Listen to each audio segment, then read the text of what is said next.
Good morning. কেমন আছো বলো তো সবাই? আশা করছি সবাই তোমরা ভালো আছো, আর আমরাও না বেশ ভালো আছি। আমার আরও একটি নতুন ব্লগে আবারও তোমাদেরকে স্বাগত জানাচ্ছি। ঘড়িতে বাজে সকাল 7:15, আর আমি উঠেছি তখন 6:15 বাজে। কারণ বড় মেয়েকে ডেকে তুলতে তুলতে আমি এবং আমার বর দুজনাই হয়রান হয়ে যাই। ও টিচারের বাড়ি থাকে মঙ্গলবার এবং বৃহস্পতিবার, আর এই দুদিন ওকে এত পরিমাণে ডাকাডাকি করতে হয়। আগে যখন ওর মর্নিং শিফটে স্কুল ছিল তখন কিন্তু ওকে এত ডাকতে হতো না, দু একটা ডাক দিলেই সে উঠে পড়তো স্কুলে যাওয়ার জন্য। কিন্তু এখন ম্যামের বাড়ি নিয়ে এত বায়না করে, যাবে না বলে না, কিন্তু ওই ঘুম থেকে উঠতে চায় না। দিনে দিনে ঘুমটাও দেখছি ওর বেড়েই যাচ্ছে। আর আমি এদিকে সকালে গোপুসোনার সেবা করে ফুলটা তুলে এনে রেখে দিলাম, আর বেশ কয়েকটা ফুল ফুটেছে। কিন্তু বেশ কয়েকদিন ধরে এত পরিমাণে রোদ উঠেছে, গাছগুলিতে জল দিতে পারছি না, জানো তো। কারণ ঘরে একা থাকছি তো, মেয়েকে নিয়ে একা হাতে এত কাজ করা সম্ভব হয় না। আর এদিকে দেখো একটুখানি বাইরেটাও তোমাদের সাথে শেয়ার করছি। এত পরিমাণে হাওয়া বইছে যে কি বলি। আর বেশ কয়েকদিন ধরে আবার বৃষ্টি বন্ধ হয়েছে, 3-4 দিন হয়েছে। আর একদম এমন ঠাটা পোড়া রোদ উঠেছে, এখন মনে হচ্ছে মাথাই ফেটে যাবে রোদে বেরোলে। তারপর এত সমস্ত কাজ করে আসার পর দুজনা মিলে এবার 2 কাপ চা নিয়ে বসবো। কারণ এই টাইমটাই হচ্ছে আমাদের ফ্যামিলির টাইম বলতে গেলে। এই সময়টা আমরা বসে একটুখানি গল্প করি। আর মেয়ে যেহেতু টিচারের বাড়িতে আছে, ছোট মেয়েকে নিয়ে এখন বসবো চা খেতে। তারপর ওর অন্যান্য কাজ তো আছেই, ওকে ফ্রেশ করানো, তেল মাখানো। আর এদিকে দেখো আজকে চায়ের সাথে নিয়ে নিয়েছি ওই লুচি এবং তরকারি। আমি একদমই বানাইনি, আমার এত সময় নেই এসব বানানোর। ওই দোকান থেকে কিনে আনা হয়েছিল, সেটা দিয়েই আজকে টিফিন হয়ে যাচ্ছে। আর এদিকে আমার ছোট মেয়ে দেখছি, যখন চা নিয়ে গেছিলাম তখন তোমাদেরকে বলেছিলাম যে ওকে গিয়ে ওর সাথে বসে চা খাবো, তো দেখছি ঘুমিয়ে পড়েছে। তারপর ঘুম থেকে উঠেছে তখন 9:20 বাজে, আর উঠে পড়লে তো ওকে আর বিছানায় রাখে কে। তো ওইদিকে দেখো এবার গরম জল নিয়ে এসেছি ওর জন্য, ওকে মুছে দেব আর ফ্রেশ করে দেব বলতে গেলে। আর আমার মা ঠিক 9টায় চলে এসেছিলো। আর এদিকে মিঠি দেখো টিচারের বাড়ি থেকে চলে এসেছে। আমার নিচে যেতে হয়েছে একটা ইম্পর্ট্যান্ট কাজে, তো কাজটা সেরে ওকে একেবারে ঘরে নিয়ে যাচ্ছি। আর তারপর বর মেয়েকে টিচারের বাড়িতে দিয়ে বেশ কয়েকটা সবজি বাজার করে দিয়েছে। ও আমি তোমাদের বলে রাখছি, বেশ কয়েকদিন এখন আমাদের বাড়িতে নিরামিষ পর্ব চলবে, কিন্তু কদিন চলবে সেটা সঠিক করে এখনও বলতে পারছি না। তো যেহেতু নিরামিষ খেতে হবে, তার কারণে সবজিপাতিও তো অনেক বেশি লাগে। তো সবজিটা বর নিয়ে এসেছে, কিন্তু একটুখানি ডাটা ফাটা হলে ভালো হতো, নিরামিষ একটা সবজি করা যেত। তো যা এনেছে তা দিয়েই আজকের রান্নাটা করে নিয়ে চলো। আলু এবং পটল দিয়ে করব পনির তরকারি। তো আলু পটলটাকে একটুখানি তেলের মধ্যে ভাজা ভাজা করে নিচ্ছি। তেলের মধ্যে দিয়েছিলাম তেজপাতা, শুকনো লঙ্কা এবং কালো জিরে দিয়ে, তারপর একটুখানি পটল এবং আলুটাকেও কেটে দিয়ে দিয়েছি, আর একটা টমেটোও একই সাথে দিয়ে দিয়েছি, আর দিয়েছি হলুদ এবং লবণ। আর এদিকে দেখো একটা মশলা করেছিলাম, আদা, কাঁচা লঙ্কা এবং ওই এলাচ আর দারচিনি, আর তার সাথে দিয়ে দিয়েছিলাম চিনি, আর অবশ্যই একটুখানি জিরে গুঁড়ো আর কাশ্মীরি লঙ্কার গুঁড়ো, সমস্ত কিছু দিয়ে মশলার সাথে ওই তেলের সাথে সবজিটাকে ভালো করে মিশিয়ে নাড়াচাড়া করে নেব। এই মুহূর্তে ভাজাভাজি করার একদম সময় নেই আমার, আলাদা করে সবজিটাকে ভেজে রান্না করলে আর একটু ভালো হতো। কিন্তু মেয়েকে যেহেতু আজকে আমার নিয়ে যেতে হবে বাসে তুলে দেওয়ার জন্য, তো সেই কারণে এত সময় নেই যে এটাকে তুলে তারপর মানে ভাজা করে তারপর তরকারি রান্না করব। আর এদিকে মেয়ের টিফিনে আলু পটলের তরকারিটা দিয়ে মেখে কয়েকটা পনির সাইডে দিয়ে দিয়েছি, এটাই ওর টিফিন লাঞ্চ ও স্কুলে করে নেবে। আর এদিকে দেখো ওর টিফিন লাঞ্চ বক্সটা রেডি করে দিয়েছি, আর ভাতটা মেখে নিয়েছি। এবার সাইডে বেশ কয়েকটা পনির দিয়ে দিচ্ছি, আর ঝোলটাও দিয়ে দিলাম। এবার ওকে খাইয়ে দেখো রেডি হয়ে গেছি দুজনা মিলে।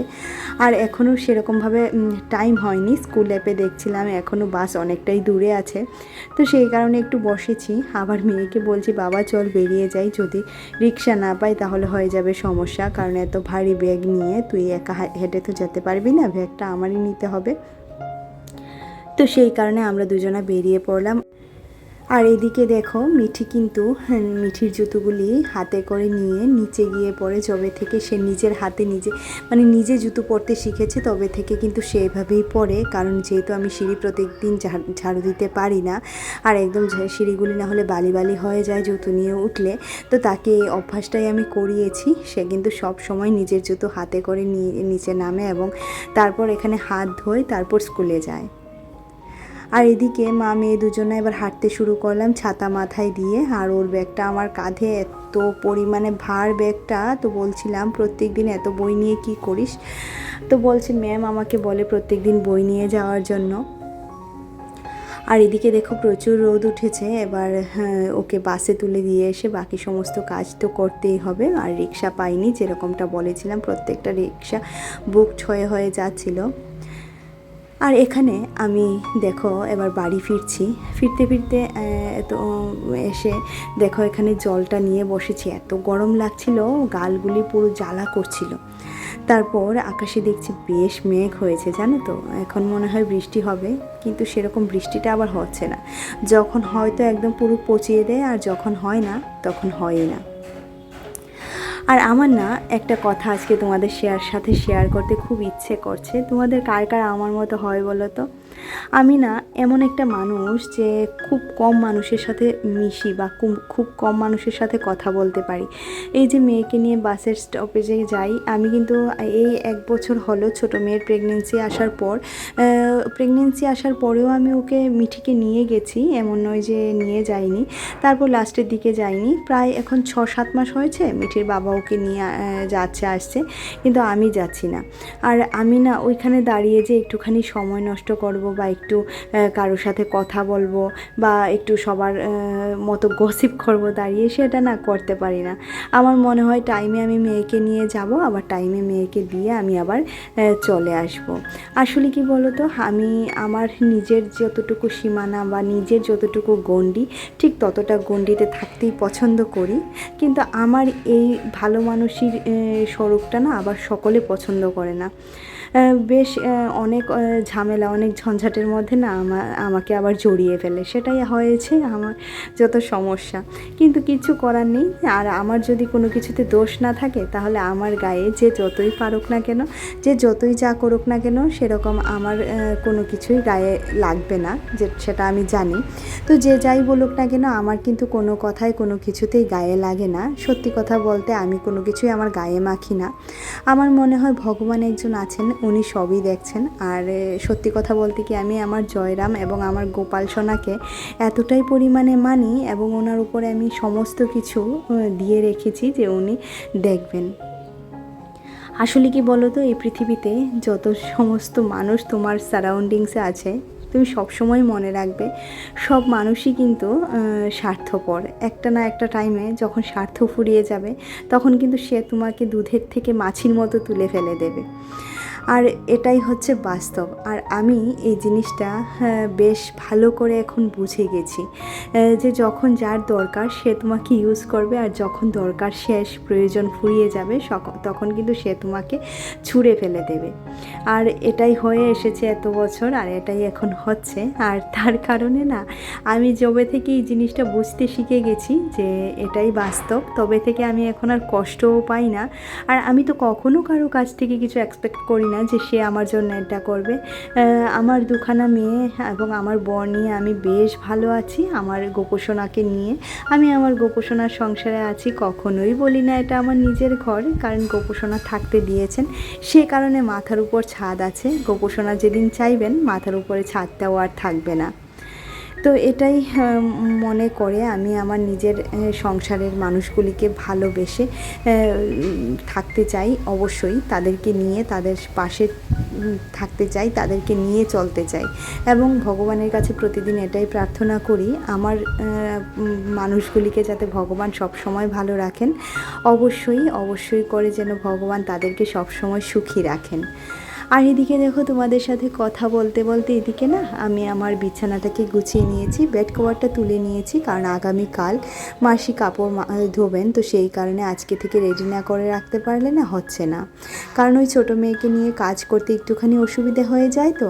আর আজকে তোমরা আমার ভয়েসে অনেক ধরনের সাউন্ড শুনতে পারো, কিছু করার নেই, ছোটো মেয়েকে নিয়ে এখন যেহেতু আর রাত্রে ভয়েস দিতে পারছি না, তাই সকালেই ভয়েসটা দিতে হয়। আর তারপর দেখো আমার যতটুকু যা কাজকর্ম সংসারের থাকে সমস্ত কিছু ক্লিয়ার হয়ে গেছে, এবং আমি স্নান করে যখন পুজো দেব, পুজো দিয়ে খাওয়ার পর মা চলে যাবেন এবং বোন আসবেন, কারণ মিঠির পাপা যেহেতু বাড়িতে নেই, মিঠিকেও বাস থেকে নামিয়ে আনার একটা ব্যাপার আছে সে কারণে।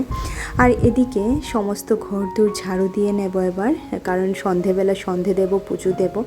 আমি ওই স্নানে যাওয়ার আগে দুপুর করে সুন্দর করে ঘরদোর ঝাড়ু দিয়ে নিই, তাহলে বিকেলে আমার আর এই কাজটা করতে হয় না, পারিও না এখন। সত্যি কথা বলতে কি, করতে হয়, করলেই করা হয়, কিন্তু আমি এখন আর আগের মতো সেরকমভাবে অ্যাক্টিভলি কাজ করতে পারি না। একটা কাজ করলেই ছোটো মেয়ে কান্না করে, তাকে গিয়ে আবার কুলে নিতে হয়, তাকে খাওয়াতে হয়, সমস্ত কিছু তো আছেই। আর এদিকে দেখো আমার কিন্তু ঘর দুয়ার ঝাড়ু দিয়ে স্নানও হয়ে গেছে, আর খেতে চলে এসেছি। আর আজকে লাঞ্চ মেনুতে তো একটাই তরকারি করেছি, আর কিছু সেরকমভাবে করার সময় পাইনি। এখন আমি খেয়ে নিলে আমার মা চলে যাবেন। গুড ইভিনিং ফ্রেন্ডস, এটা হচ্ছে সন্ধেবেলা। আমি এখানে দেখো দুধ চাল করতে বসিয়ে দিয়েছি, আর চাও বসিয়ে দিয়েছি।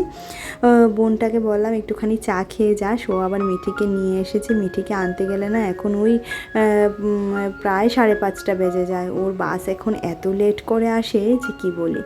এদিকে আমাদের চা হয়ে গেছে, দুধটা জাল করে, দুধটা যদি মিঠি এখন খেতে চায় খাবে, নাহলে পরে খাবে। চলো চাটা ছেঁকে নিচ্ছি, আর চাটা খেয়ে তারপর সন্ধে দেব, পুজো দেব, সন্ধের সমস্ত কাজকর্ম করব। তো বোনকে বললাম তুই একটুখানি বস, আমি সন্ধেটা অন্তত দিয়ে নিই, তারপর তুই চলে যাস, কারণ সন্ধেবেলা সন্ধে পুজো না দিলে দেখবে ঘরে কিন্তু ভালো লাগে না, তাই না? আর এদিকে আমাদের জন্য চা নিয়ে নিয়েছি, টিচারের জন্যও চা নিয়ে নিয়েছি। আর তারপর চা খাওয়ার পর এদিকে একটুখানি ধুনু জ্বালিয়েছি। প্রত্যেক দিন চেষ্টা করি একটু করে পজিটিভিটি ধরে রাখার জন্য ধুনুটা ঘরে জ্বালাতে। তো এটা মনে হয় সন্ধেবেলা ধুনু জ্বালালে যত নেগেটিভ জিনিস আছে সমস্ত কিছু দূরে যায়। তো চলো আজকের মতো এখানেই ভিডিওটি রাখছি। ভিডিওতে কিছু ভালো লাগলে অবশ্যই একটু লাইক করে দিও, কমেন্ট করে জানিও, আর পারলে চ্যানেলটিকে সাবস্ক্রাইব করে দিও, পাশে থাকা বেল আইকনটিও ক্লিক করে দিও, যাতে করে আমি যখনই ভিডিও আপলোড করি নোটিফিকেশনটা তোমরা পেয়ে যাও। আজকের মতো রাখছি, তাহলে দেখা হচ্ছে পরবর্তী ব্লগে। টাটা।